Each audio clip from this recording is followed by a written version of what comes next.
อะระหังสัมมาสัมพุทโธภะคะวา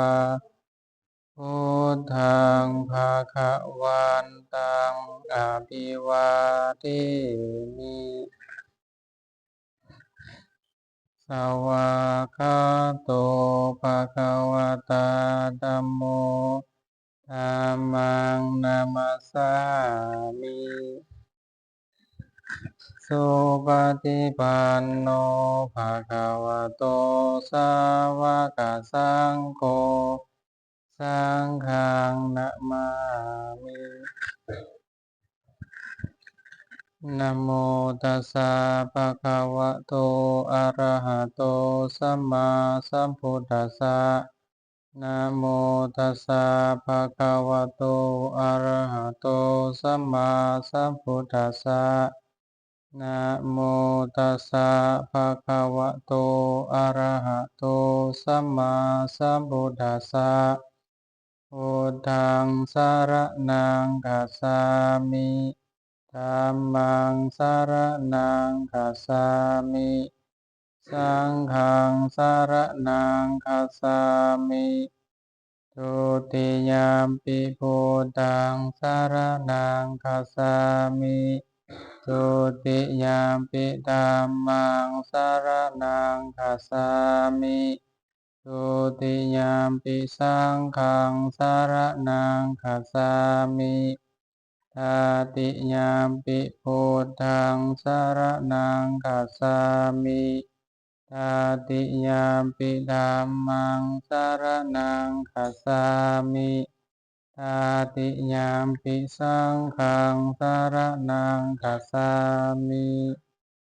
ไม่ได้หายใจเข้าหายใจออกหายใจเข้าหายใจออกเข้าขวาหายใจเข้าหายใจออกหายใจเข้าหายใจออกไปข้างหน้าหายใจเข้าหายใจออกเงียบหายใจเข้าหายใจออกหน้าบนเก่ากระดูกซ้ายยกหายใจเข้าหายใจออกยกขึ้นหายใจเข้าหายใจออกไปข้างหน้าหายใจเข้าหายใจออกเหยียดหายใจเข้าหายใจออกหน้าบนเก่า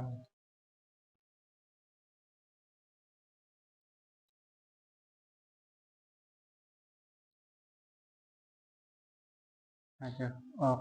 พืดหายใจเข้าลำบากหายใจออกลำบากหายใจเข้าสั้นหายใจออกสั้นหายใจเข้ายาวหายใจออกยาวก็ให้หูมันซื่อเราบ่จะเป็นต้องบังคับให้มัน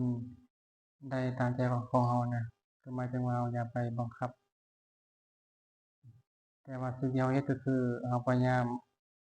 เอาความรู้สึกของเราอ่ามาประคองหูอยู่ลมหายใจนั่นแหละจะเป็นลมแบบใดก็ตามเราหูถ้าว่ามันเริ่มล้มเราจึงหายใจเข้าแห้งๆหายใจออกแห้งๆมันจะหูลมมันหูลมแล้วเราก็ปล่อยแล้วก็หูธรรมดาแล้วก็หูถ้ามันลืมอีกก็หายใจเข้าแห้งหายใจออกแห้งแล้วก็หูไปมันลืมแล้วก็หูใหม่ลืมแล้วก็หูใหม่ลืมแล้วก็หูใหม่ลืมแล้วก็หูใหม่ลืมแล้วก็หูใหม่นั่งแล้วก็หายใจเข้าหายใจออกหายใจเข้าหายใจออกแล้วก็นับเลขก็ได้เพื่อความอุ่นใจมันจะหายใจเข้าก็1ออก2หายใจเข้า3หายใจออก สี่หายใจเข้าห้าหายใจออกหกฮอดหกแล้วกลับมาใหม่ฮอดหกแล้วกลับมาใหม่ฮอดหกแล้วกลับมาใหม่ตัวเลขนี้บ่ให้มันลายเกินไปมันกันมันสิลืมแล้วกำไม้ลืมแล้วกำไม้ลืมกำไม้พยายามพูดให้มันตอนเนื่องเขานั่งก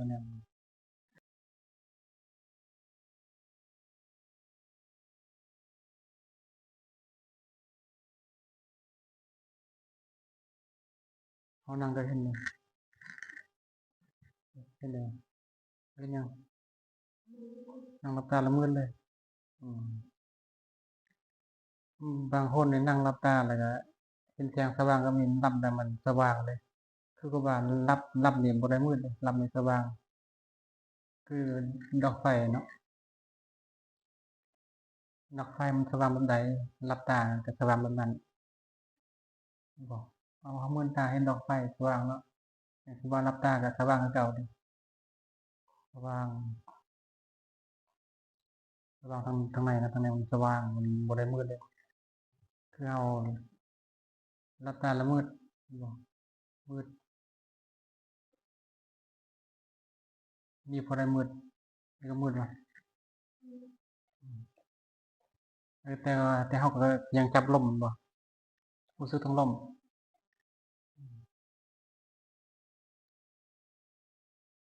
ถ้าจับลมรู้สึกทั้งลมหายใจเข้าหายใจออกมันจะมีความเบาหลังจากเบาแล้วมันจะมีความผ่อนคลายนะแล้วมันก็คือสว่างคือมันพอตันนะจับลมเลยจับลมนี่ถ้ามิดมันจะเข้าแห้งออกแห้งนะมันหยาบแต่จะไปลมมันจะค่อยเบาแล้วก็ค่อยเบาแล้วก็บางทีลมหายก็มีเป็นบ่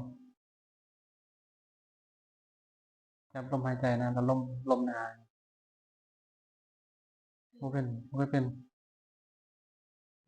เขามีมเด้ดูอย่างคืออย่างเป็นบ่คือสิคือสิบ่เป็นเนาะบางตาเราเรียวมอบอยู่บ่เป็นเนาะบางคนก็เป็นมันขึ้นกับว่าเราได้เคยนั่งเคยปฏิบัติบ่คือครูบานี่เป็นนิสัยแบบนั้นคือนั่งเลยนั่งได้เฮ็ดแซงได้ครูบาแต่น้อยพุ่นนะบ่แม่นแซงรับตาได้มืดตาก็เห็นเลยแซงเด้ครูบาย่างเอาลงหันเลยย่างขึ้นเทิงแล้วก็ลงลุ่มแบบนั้นลุกยืนขึ้นแล้วก็มีแสงแยบลืมตาแต่น้อยก็เป็นแต่น้อยเนี่ยมันเป็นแสง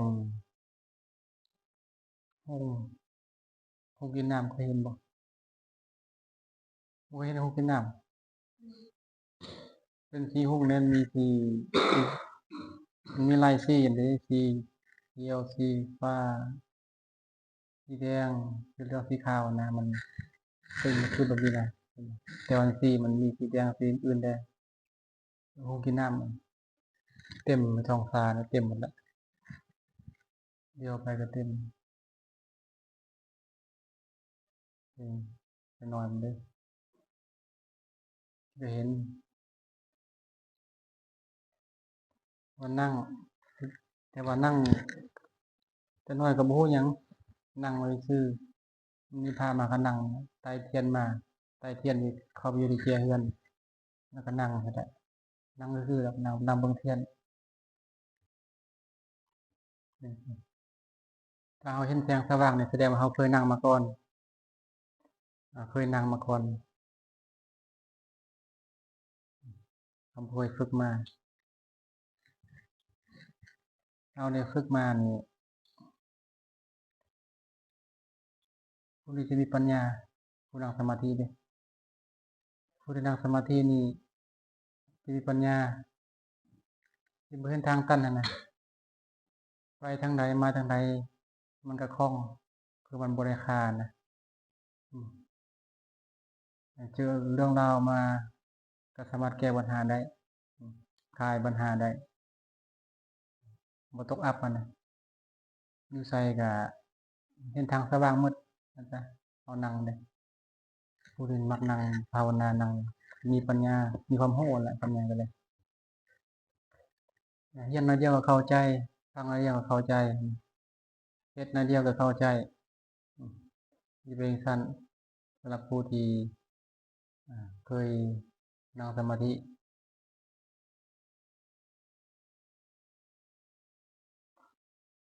หากินกับหมาน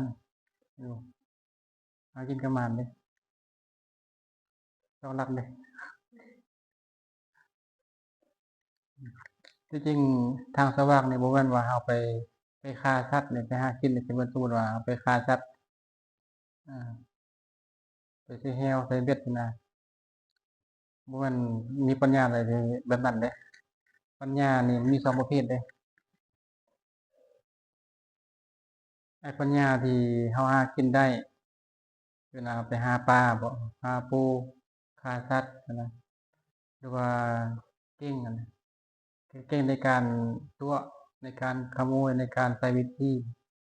บ่คือเฮาเรียนเพื่อตัวเด้เห็นบ่เห็นว่าเฮาเรียนอ่านักการตลาดนี่เฮาต้องหาวิธีเด้เฮ็ดจั่งใดกูจึงสิตัวลูกค้าได้แม่นบ่เฮ็ดจั่งใดเขาถึงจะมาซื้อเครื่องกูนั่น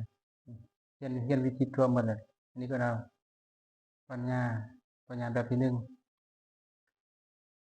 อันนี้ว่าลักแหลมตัวนี้แหลมตัวนั้นลักแหลมกลอุบายนะมีวิธีนะปัญญาตัวนี้ภาวนาบ่แม่นว่าสิอ่ามีปัญญาแบบนี้บ่แม่นการภาวนานี่คนบ่ภาวนาก็เฮ็ดได้เขาสามารถหากินมันก็ได้เนี่ยไปเลาะยิงฟูยิงปลาเนี่ยฝึกปัญญาประเภทที่หนึ่งประเภทต่อมาคือปัญญาที่เกิดจากการภาวนาเนี่ยคือปัญญาที่ใช้ในการบ่เบียดเบียนบ่ทำลายตัวเองหรือผู้อื่นอันนี้ก็ว่าจึงเป็นปัญญาอืมทางกายเราก็บ่ไปตี้นะบ่ไปขโมยบ่ไปอ่าบังเบียดทำลายเขาเนี่ยทางกายทางปากเลยทางปากเราก็บ่ด่าเขาบ่คำหยาบบ่นำโซเซียสเพื่อหวังทำลายเขาแหละตั้งใจในก็เนี่ยเขาหวังทำลายเขาจึงเว้าออกมาว่าเขาหวังอย่างใดของเขาเขาจึงเว้าออกมาเนี่ยเขาเคยอยากได้ของหมู่บ่เช่นว่าเห็นเด็กเขางามจังนะตัวเอาก็มีบ่อันนี้ก็เอิ้นว่าความโลภปรารถนาอย่างใดของคนอื่นแล้วก็หาวิธีความพยาบาทอยากเขาจะคิดให้เขาเสียชีวิตและทรัพย์สินจักทำลายเขาเนี่ยแล้วก็หาวิธีอันนี้เป็นความฉลาดแบบบ่แม่นการภาวนานะฉลาดทางโลกฉลาดแบบที่หนึ่งฉลาด แบบมีปัญญานี่มันโกงกันข้ามตัวนี้แหละจิตใจนี่บ่มีความโลภคือว่าอยากได้ของผู้นั้นผู้นี้บ่บ่ได้หาวิธีว่าสิจ้องทำลายเบียดตนเองและผู้อื่นนะครับได้รับความเดือดร้อนทางชีวิตและทรัพย์สินดูสิ่งของเขาภาวนาเลยภาวนาเพื่อที่จะมารักษาความประพฤติของเฮาให้มันดีแม่นบ่เฮามีปัญญาเพื่อมารักษาตัวเฮาให้มันดีเด้เห็นบ่ปัญญาเด้ปัญญาเพิ่นความรู้ได้รู้แล้วก็เอาไปอวดกันเด้ปัญญาเพิ่นนั้นถ้ามีปัญญาแล้วเฮาไปช่วยผู้อื่นนี่นะถ้ามีปัญญาเช่นว่าเฮาเลี้ยงดูพ่อแม่เลี้ยงดูน้องบ่ทำลายผู้อื่นให้ได้รับความเดือดร้อนนั่นเอิ้นว่าปัญญามีปัญญาแล้วอันนี้ถ้าเฮ็ดตัวดีก็คือว่ามีปัญญาแหละถ้าไปตีเขาเนี่ยเอาตีเก่งจังนะหมู่บ้านนี่สาวลุมหนึ่งบ่แพ้เฮา ได้บ่เฮาผู้เดียวแต่ว่าเข้ามาทั้ง3คนเนี่ยสู้กับเฮาเนี่ยเฮาเก่งกว่าหมู่อืมตัวนี้เขาบ่ได้ว่าปัญญาเด้ว่าปัญญาเก่งในการทำลายเด้เก่งในการประพฤติบ่ดีเด้โอ้กูเก่งสูบยามาเว้ยเออมันก็บ่ปัญญาเก่าบ่ปัญญาก็ต้อง รักษาการกระทำของเฮาทางกายทางคำเว้าให้มันดีหั้นน่ะดีคือหยังดีคือตนเองบ่เดือดร้อนผู้อื่นก็บ่เดือดร้อนจากการกระทำทางกายทางวาจาของเฮาตัวนี้ชื่อว่าปัญญามีปัญญาเพื่อหยังมีปัญญาเพื่อมารักษาความประพฤติของเฮาให้มันดีหั้นน่ะสมมุติว่าเฮามีความรู้เนาะอ่ามาวัดเนาะเมื่อบ้านเนี่ยแม่ก็แม่เพิ่นก็ว่ามันเป็นหยังมาวัดยังนิสัยคือเก่าอยู่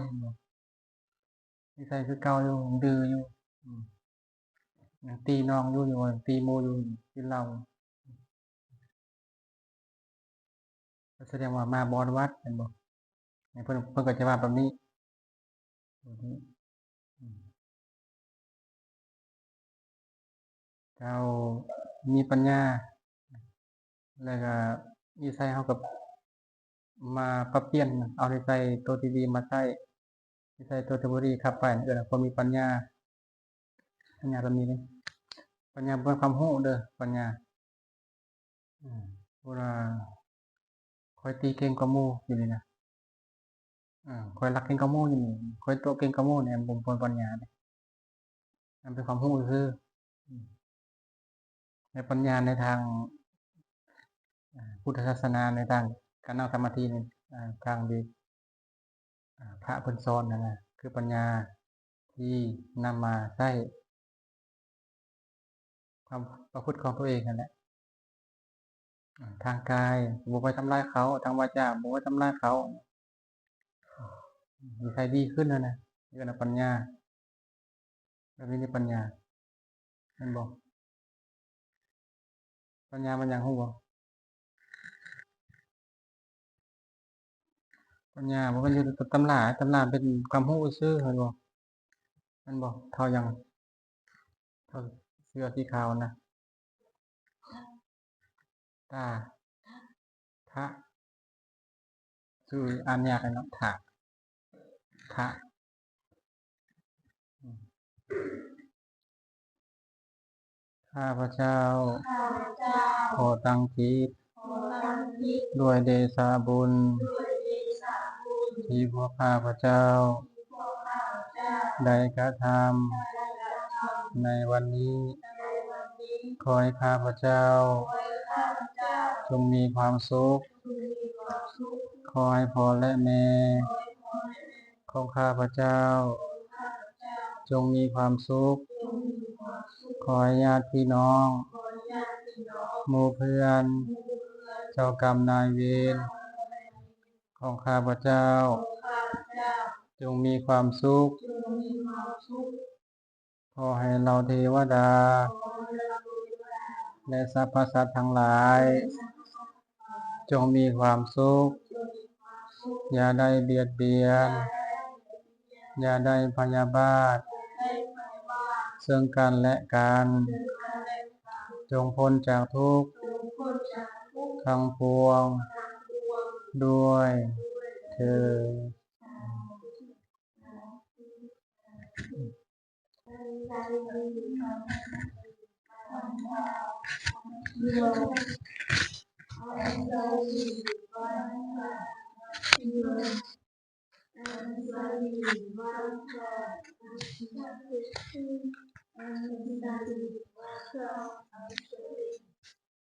ทำเงินปลอดภัย